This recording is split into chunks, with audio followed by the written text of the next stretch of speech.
WTF Wednesday today is What's the Frustration? WTF Wednesday, under the heading of PMO stuff that people think is boring or gets in the way, but it's actually really important. Status reporting is one of those things that project managers quite often moan about having to do. I think it's a really good discipline to do for the project manager themselves and for the benefit of the project, not just to keep Yes. people up to date with what's going on, but the thinking that goes into it. What do you reckon? That is absolutely the value of it, to have that little bit of reflection, particularly if you're doing a status report weekly, perhaps on a Friday, to actually reflect back on what's happened during the week. Yep. And what hasn't happened that will form your plan for the forthcoming week or so. Yep. To get that clarity in your head about, well, how does that impact my milestones? Yep. And does that mean that I've had a risk that's materialized, or does that mean that actually I don't have enough people to work on this?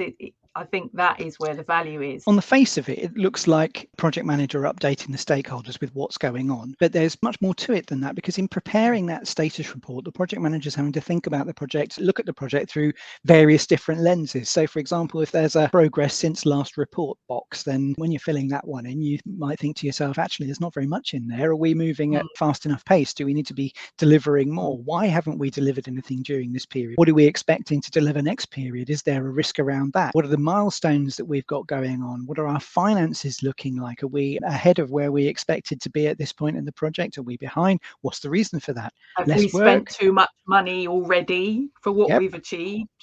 Or are we going really, really fast, getting loads of stuff done, using up more resources, and we're going to deliver early? There's more to it than just telling people about the status. So when I ask project managers to report on status, I get them to summarize it all into a headline, a really short, pithy sentence, just one sentence. You know, if there was the one point that we were going to take away from this status report, what is it this week, this month, whatever?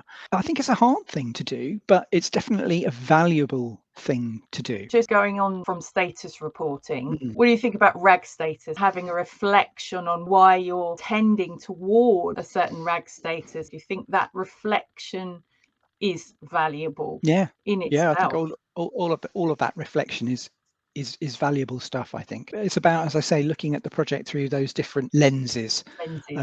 I would suggest that whenever a status is being reported that isn't green, one of the most important things to do is to explain firstly why it isn't green, what's the thing that's causing the problem, and secondly, what is the project going to do to get back to a green status. I mean, we're not expecting projects to report green when they're not. That would be watermelon reporting, which is bad, but we want the project to be delivering on time, on budget, on scope, and all those other lovely things. So how are we going to get back to green from where we are? And that thought process again has its own mini piece of value, doesn't it? In terms of driving you to think again, do I need more money? Do I need more people?